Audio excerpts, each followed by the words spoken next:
ഞാൻ എപ്പോഴും വിനീതേട്ടനെ കാണുമ്പോൾ വിനീതേട്ടൻ ഒരേ പോലെ തന്നെയാണ് സംസാരിക്കാനാണെങ്കിലും. ഇപ്പൊ എന്നെ അമ്മ എപ്പോഴും പറയും എപ്പോ കണ്ടാലും ഒരേ ആറ്റിറ്റ്യൂഡാണ്. അപ്പൊ അത് എനിക്ക് ഏറ്റവും കൂടുതൽ സ്വഭാവം അല്ലേ, തങ്കപ്പെട്ട ഒരു സ്വഭാവമായിട്ട് തോന്നുന്നു.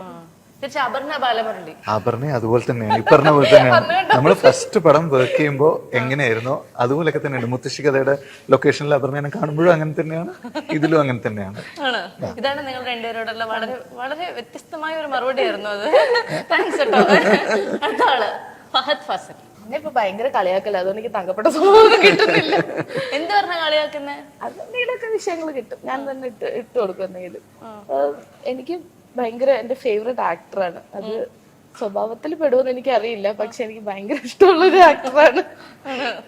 പോട്ടെ, അത് തന്നേക്കുന്നു. എനിക്ക് പിന്നെ ഒരാളുടെ കാര്യം ചോദിക്കാതെ എനിക്ക് ഒരു ഇന്റർവ്യൂവിലും പറ്റത്തില്ല. അദ്ദേഹത്തിന്റെ ആരെന്ന് മനസ്സിലായോ? അദ്ദേഹത്തിന്റെ ഒരു തങ്കപ്പെട്ട സ്വഭാവം പറയോ? സത്യസന്ധത, ആത്മാർത്ഥത, അത് കറക്റ്റ്, വിശ്വസ്തത മതിയോ? ഇതുപോലെ മറ്റൊരാള്, അതായത് ദിലീഷ് പോത്തൻ. ദിലീഷ് ചേട്ടൻ എപ്പോഴും ഭയങ്കര സ്വീറ്റ് ആയിട്ടുള്ള ഒരാളാണ്. പിന്നെ ഡയറക്റ്റ് ചെയ്യുമ്പോഴാണെങ്കിലും നമ്മള് ഞാനൊരു ഡയറക്ടറാണെന്നോ അല്ലെങ്കിൽ ആ ഒരു പ്രഷർ നമുക്ക് ഒരിക്കലും തരാത്തൊരു ആളാണ്. അത് തന്നെയാണ് ദിലീഷ് ചേട്ടന്റെ ഏറ്റവും തങ്കപ്പെട്ട സ്വഭാവം. ബിജു മേനോൻ ചക്കരയാണ്, ചക്കരക്കൊടമാണ്. ആണ് തങ്കം, പേര് അതുപോലെ അർത്ഥവത്താക്കുന്ന ഒരാളാണ് അല്ലേ? അത് എല്ലാവർക്കും ഇഷ്ടമാണ് ബിജുവേട്ടനെ. ബിജുവേട്ടന്റെ വൈഫിനെ, അതെ, സംയുക്ത ചേച്ചിനെ, എന്റെ അമ്മോ തങ്കാണത്. സത്യമായിട്ടും സംസാരിച്ചാലൊക്കെ ശരിക്കും സംയുക്ത ചേച്ചിയുടെ തിരിച്ചുവരെ വീണയുടെ കൂടെ ആയിപ്പോയി. അതാ ഞാൻ പറഞ്ഞത്, കുറച്ചുകൂടി നല്ലൊരു കമ്പാക്ക് ആവായിരുന്നു. മനസ്സിലായില്ല അല്ലേ? തങ്കപ്പെട്ട ചേച്ചിയായിരുന്നു. ഞങ്ങൾക്ക് എന്തൊക്കെ അവിടെ ചെന്നപ്പോ തന്നെന്നറിയോ?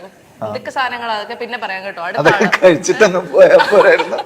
അതൊക്കെ ഞാൻ പിന്നെ ആസിഫ് അലി നല്ലൊരു കോ ആക്ടറാണ്, എപ്പോഴും സെറ്റ് ഫണ്ണായി വെച്ചോണ്ടിരിക്കുന്നത്. വിമല എന്ന് പറയുന്ന നമ്മുടെ അമ്മ. അമ്മേനെ പറ്റിട്ട് ഞാനെന്താ പറയാ? അമ്മ മൊത്തം തങ്കാണ്.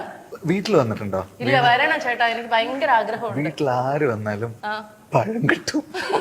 ഏത് പാതിരാത്രി വന്നാലും അമ്മയുടെ കയ്യിൽ എപ്പോഴും കുറെ പഴം ഉണ്ടാവും. വീട്ടിൽ വരുന്ന എല്ലാ ആൾക്കാരും, ലാസ്റ്റ് ചില ആൾക്കാരൊക്കെ വീട്ടിൽ വന്ന് പോകുന്ന സമയത്ത് വന്നപ്പോ വിനീതിനെ കാണാൻ പറ്റില്ല, അമ്മേനെ കണ്ടു പഴം തന്നു. എല്ലാവർക്കും അതൊക്കെ അവൻ ഉണ്ടാക്കിയ കഥയാ. ഈ തങ്കം സിനിമ നിങ്ങളെ ഏറ്റവും എക്സൈറ്റ് ചെയ്യിക്കുന്നത് എന്ത് കാരണം കൊണ്ടാണ്? ഭാവന സ്റ്റുഡിയോസ് എന്നുള്ളതിനപ്പുറത്തേക്ക്. എനിക്ക് എന്റെ മഹേഷ് പ്രതികാരം കഴിഞ്ഞിട്ട് ഞാൻ വീണ്ടും ശ്യാമേട്ടന്റെ ദിലീഷ് ഏട്ടന്റെയും കൂടെ, അറഫത്തിക്കാണ് ഇതിന്റെ ഡയറക്ടർ എന്നുണ്ടെങ്കിലും ആ ഒരു കോർ ടീം സെയിം ആണ്. അപ്പൊ എന്നെ അത് ഭയങ്കരമായിട്ട് എക്സൈറ്റ് ചെയ്തിരുന്ന ഒരു കാര്യമായിരുന്നു. തിരിച്ച് ഒരു എന്താ പറയാ, കമ്മിങ് ബാക്ക് ഹോം ഫീൽ എനിക്ക് ഭയങ്കരമായിട്ട് ഉണ്ടായിരുന്ന ഒരു ഫിലിം. ചേട്ടനോ? എനിക്ക്, ഞാൻ ഈ ഒരു ടീമിന്റെ കൂടെ ഫസ്റ്റ് ടൈം അല്ലേ, അപ്പോ എനിക്ക് എല്ലാ രീതിയിലും ഒരു പുതിയ എക്സ്പീരിയൻസ് ആയിരുന്നു. സിനിമയുടെ റിസൾട്ട് ഡെഫിനറ്റ്ലി നമ്മൾ അതിങ്ങനെ ഉത്കണ്ഠയോട് കൂടിയിട്ട് വെയിറ്റ് ചെയ്യാണ് എന്താണെന്നറിയാൻ. പക്ഷെ ഓൾറെഡി ഈ കിട്ടിയ എക്സ്പീരിയൻസ് ഉണ്ടല്ലോ, ഇവരുടെ കൂടെ കിട്ടിയ ഒരു എക്സ്പീരിയൻസ് തന്നെ ആക്ച്വലി ഞാൻ അതിൽ തന്നെ ടോട്ടലി ഹാപ്പിയാണ്.